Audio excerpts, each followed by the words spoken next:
Assalamualaikum warahmatullahi wabarakatuh. Perkenalkan saya Yunda Inintis dari kelompok 5 Gizi B, mata kuliah percobaan makanan. Bersama rekan-rekan saya akan mempresentasikan hasil diskusi kami tentang suplementasi feeding, formula makanan, dan juga fortifikasi. Untuk mempersingkat waktu, langsung saja kita masuk di bagian suplementasi. Next.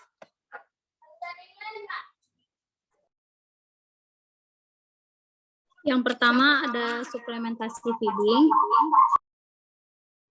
Suplementasi feeding adalah pemberian bahan pakan dalam jumlah kecil dari bahan kering pakan yang diharapkan berguna dan memberikan pengaruh yang signifikan terhadap peningkatan produktivitas. Berikut beberapa pertanyaan mengenai suplementasi feeding.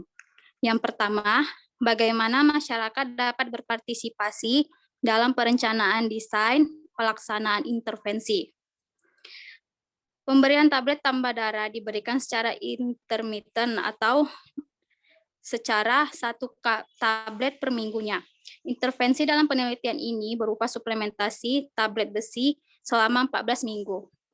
Yang kedua yaitu bagaimana seharusnya peserta dipilih. Subjek dikelompokkan dalam 3 perlakuan, yaitu dengan mingguan, yang kedua mingguan dan setiap hari selama menstruasi, dan yang ketiga mingguan disertai pendidikan gizi. Jumlah subjek minimum dalam penelitian ini adalah 58 orang per perlakuan. Setelah screening diperoleh masing-masing 63 subjek yang dilibatkan pada. Selanjutnya, makanan apa yang harus disuplementasi? Makanan jenis daging sapi, daging ayam, sayuran, dan buah-buahan, serta makanan laut, ditambah dengan suplementasi penambah zat besi. Selanjutnya, saya kembalikan ke moderator. Untuk selanjutnya akan dijelaskan oleh rekan saya, Andrea. Selanjutnya nomor 4, makanan apa yang harus digunakan untuk suplementasi? Jawabannya daging sapi, daging ayam, sayur dan buah-buahan, makanan laut, dan lain-lainnya. Selanjutnya, bagaimana seharusnya ukuran suplemen?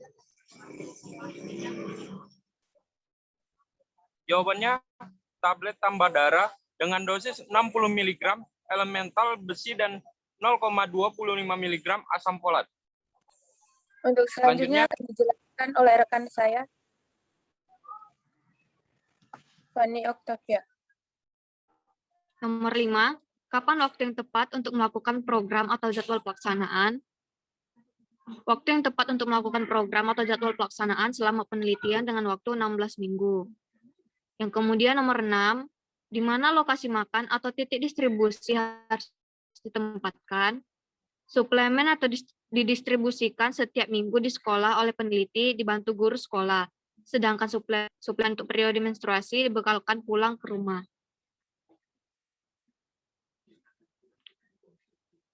Nomor 7, fasilitas apa yang dibutuhkan? Fasilitas yang dibutuhkan berikut: leaflet, kuesioner, timbangan CK, peralatan audio untuk penyuluhan metode ceramah dan diskusi. Selanjutnya, bagaimana seharusnya logistik program diatur dan dikendalikan? Logistik diatur dan dikendalikan dengan metode penyuluhan yang dilakukan, yaitu metode ceramah, diskusi, dan tanya jawab, serta pemberian leaflet. Selanjutnya, petugas yang memberikan pendidikan gizi adalah petugas kesehatan terdiri dari peneliti yang juga merupakan tenaga pelaksana gizi puskesmas, dokter, dan bidan puskesmas. 9. Bagaimana biaya program dihitung? Biaya program dihitung dengan memperkirakan dana yang dikeluarkan sesuai dengan kebutuhan. Alat yang digunakan dalam menyampaikan penyuluhan dengan metode ceramah pastinya membutuhkan alat audio agar dapat dilihat dan didengar oleh semua responden, serta percetakan kuesioner untuk mengumpulkan data dengan metode wawancara. Terakhir, bagaimana efektivitasnya diukur? Efektivitasnya diukur dengan uji statistik digunakan untuk mengetahui perbedaan variabel antara ketiga kelompok perlakuan dan antar perubah sebelum dan setelah intervensi. Selanjutnya akan saya serahkan kepada moderator. Selanjutnya akan dijelaskan oleh Rola. Kepada Rola saya persilahkan. Baiklah, selanjutnya adalah formula makanan. Formulasi makanan disusun untuk memperoleh susunan campuran bahan makanan yang mengandung zat gizi baik dan dalam jumlah banyak. Formulasi makanan ini biasanya disusun dalam bentuk formula makanan yang disebut bahan makanan campuran ataupun pastel.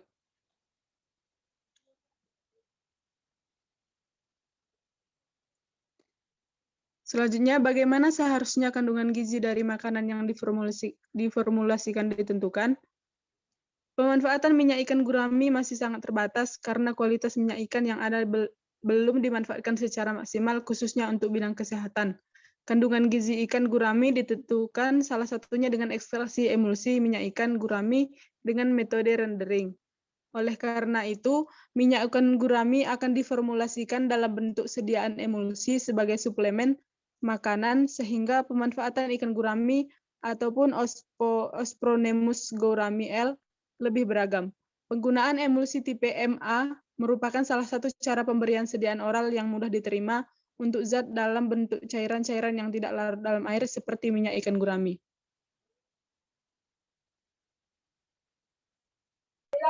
Untuk selanjutnya akan dijelaskan oleh Adinda. Saya persilahkan. Bahan baku apa yang direkomendasikan? Bahan baku yang direkomendasikan ialah emulsi minyak ikan gurami sebagai suplemen makanan yang mengandung protein dan lemak yang cukup tinggi.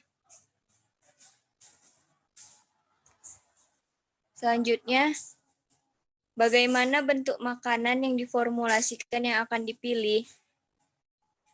Dapat dibuat dalam bentuk sediaan kapsul dan emulsi. Minyak ikan gurami akan diformulasikan dalam bentuk sebagai suplemen makanan. Untuk selanjutnya akan dijelaskan oleh Rea. Kepada Rea, saya persilahkan.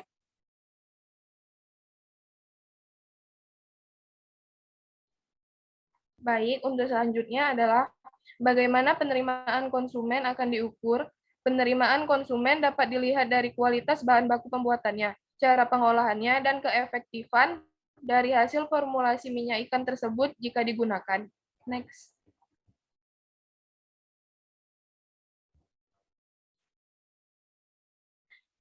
Kemudian bagaimana seharusnya makanan formulasi didistribusikan, dipromosikan, dan ditentukan harganya. Makanan formulasi dapat didistribusikan jika hasil produksi dapat diterima dengan baik tanpa menimbulkan kerugian atau dampak yang besar. Sebelum dilakukan promosi, makanan dilakukan monitoring dan evaluasi terlebih dahulu. Baik, selanjutnya saya serahkan kepada moderator. Untuk selanjutnya, saya akan dibacakan oleh Rola. Selanjutnya yaitu bagaimana biaya dan efektivitas diukur. Biaya yang digunakan cukup mahal untuk formulasi minyak ikan gurami, karena beberapa bahan jarang ditemukan dan pengujian formulasi makanan ini harus dilakukan di laboratorium.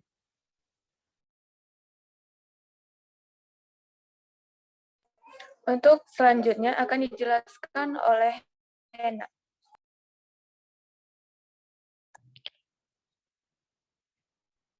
Fortifikasi.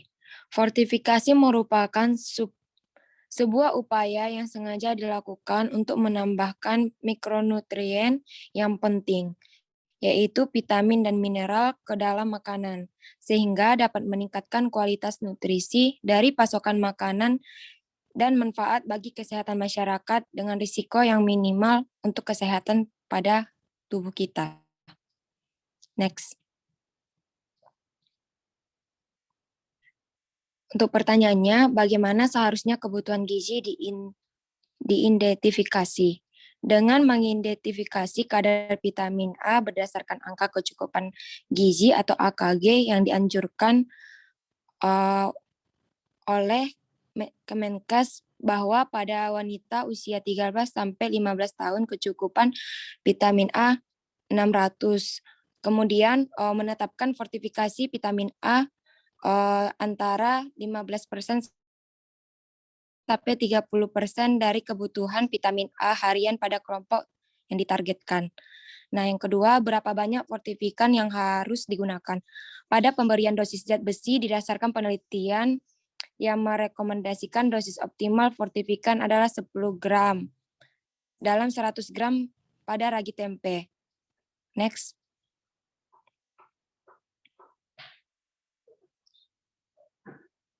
Kemudian, apa alternatif untuk fortifikan yang harus dipertimbangkan?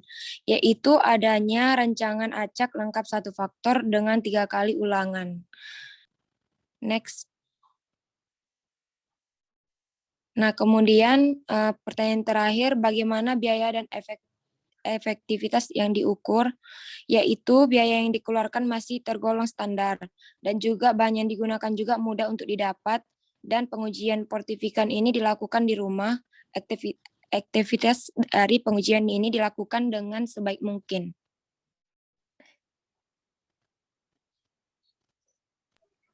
Baiklah, berakhir sudah presentasi dari kelompok kami. Apabila terdapat kekurangan yang disengaja maupun tidak disengaja, mohon dimaafkan. Wabillahi taufiq wal hidayah. Wassalamualaikum warahmatullahi wabarakatuh.